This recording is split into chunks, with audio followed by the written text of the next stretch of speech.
All right. Okay, so again, welcome to art history. So we are dual credit art history. A lot of people will pronounce it Dakar, like Dakar, but I rearranged the letters. I call this class Chad. All right, so this is the Chad class. So when I think of Chad, I think of the 2000 election. So in the 2000 election, it was Gore versus Bush, and all of the votes were counted in all of the states except for Florida. And I don't know if you know about the election, it takes 270 electoral votes to win. So Gore had 255, Bush had 246. It was a very close election, and Florida had 25 votes available. So if you do the math on that, that would give Bush 271, I believe, and give Gore, I think, 280, 285, 280. Okay. I don't do math. So, all right. And Gore was projected as the winner of Florida. But then they came on and said, it's too close to call. We pull back Gore's win and we're going to put Florida as undecided. And when they counted it all, in fact, I want to go to this and there we go. All right, so the 99% of the tally was in. They both had 49%, and you can see just how close the votes were. And at this time, Bush was winning. All right, and Bush had a 900 vote lead. That is such a slim margin. That is well within the margin of error. So were told to recount it. And when it was recounted by machine, it turned into a 500 vote lead for Bush. Still too close to call. So after a second recount, some counties were not able to present their recount. And so they counted 70,000 questionable ballots. And the ballots where it was unclear who the person voted for. One county had 29,000 faulty ballots. And some people had voted for both Gore and Bush on the same ballot. And so I'm wondering if these were trolls or if they're honest mistakes. And the problem is that Florida used this system of voting. So you have a card and you put your card into the machine, and then you use this stick to poke holes into your card. Well, sometimes the hole didn't punch out the little flap.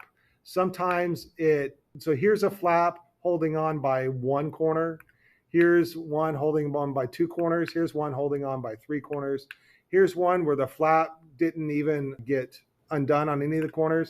And this is one is where it looked like something hit it, but they're not sure. And so these are called chads. This is the hanging chad, the dimpled chad, the tri chad, the swinging door chad, the pregnant chad.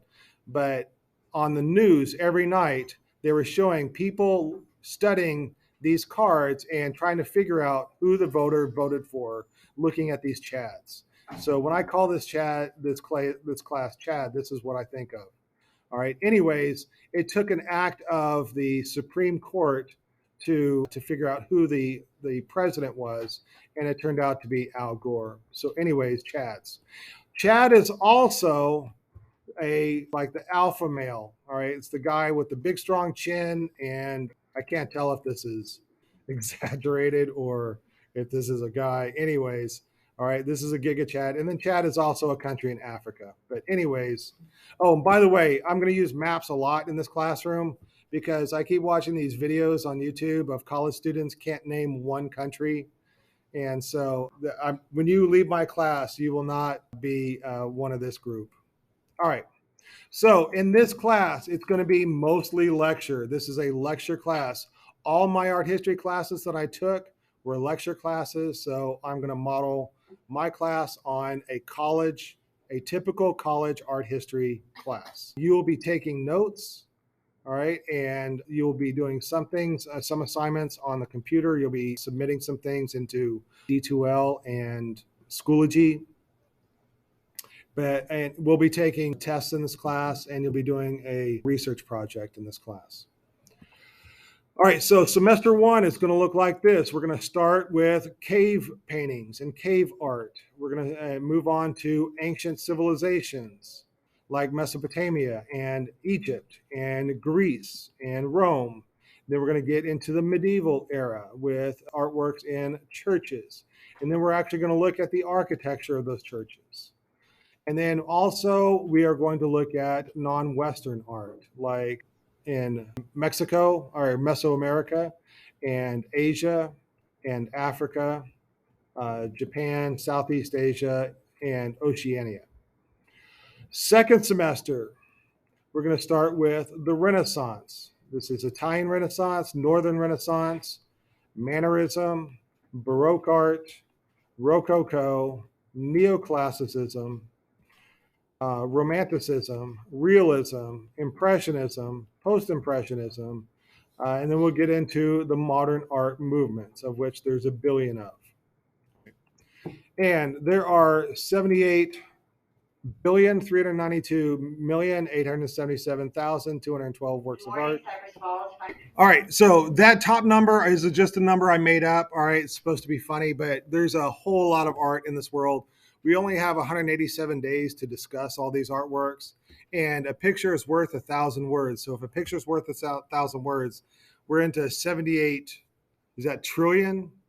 392,877,212,000 words. So yes, I'm going to lecture a lot. And you'll see this slide every day. There's so much art history. There's never enough time to cover it all. So we're going to run through the art museum, and you'll see that a lot. All right, the big differences between first semester and second semester. First semester has a lot of these colors, and second semester has the rest of the colors. First semester, we don't know who the artists are. All right. The second semester, not only do we know who the artists are, but there's a lot of artists that we're going to look at, and they have. By the way, everybody knows who that is. You know who that is? All right, that's Pablo Picasso. Not only do we know who they are, but there's a lot of information about them. So there's a lot written about them, and even when we get into the modern era, we can even watch them make art. First semester is a lot of architecture because paintings and drawings don't last thousands of years. And when we look at the second semester, that's only 500 years old, 600 years old. The stuff lasts. It's not as long to survive as the first semester. So all that's left in the first semester of those ancient civilizations is their architecture. We're going to look at paintings and sculpture and objects and architecture this year. Here's a kind of a graphic, and I just kind of made this up. This is just kind of how it feels when I teach it. We're going to talk about a lot of architecture, especially first semester. We're going to talk about a lot of paintings, specifically second semester, and sculpture in both. And first semester will also be sculpture heavy, and then a small sliver of other things. And then the kinds of things that we'll be talking about, we're talking about religion a lot. A lot of art is about sex. A lot of art is about death. And there's a little bit of art about everything else. But religion, sex, and death is going to be major topics of conversation in this class. We'll take 4 tests first semester, 5 tests second semester. There'll be a research project in both. The tests that I numbered, like the 4 tests, that does include the final exam. So it'll be 3 tests plus a final exam. We'll have a few in-class projects, and we'll do some discussions. And the research project, well, I will explain a little bit later. We're going to call that the Beast. All right, so it's over 20 pages long. It's in stages. All right, and I say 20 pages long to kind of scare you, but it's not that scary. Everybody last semester and the semester before were able to do it and do it well. It sounds scary. It really isn't. And we are combined with Lone Star. So everybody, you can get onto D2L. Have you been to D2L before in your other classes? All right. All right. We will be using D2L in this class. Make sure that you have completed there's a little training thing that you have to get through, and you have to take a little test, get 80% on the test, and that allows you access to D2L. There will be some assignments on there, and your grades will be posted there. That is your college grade over on D2L. And this college grade can be deceiving because, if you've had a couple of tests that you've done well on, and you haven't been doing the soft chalks, which is an assignment in D2L, it can look like you're doing well when you really aren't. And then I will be taking care of your high school grade.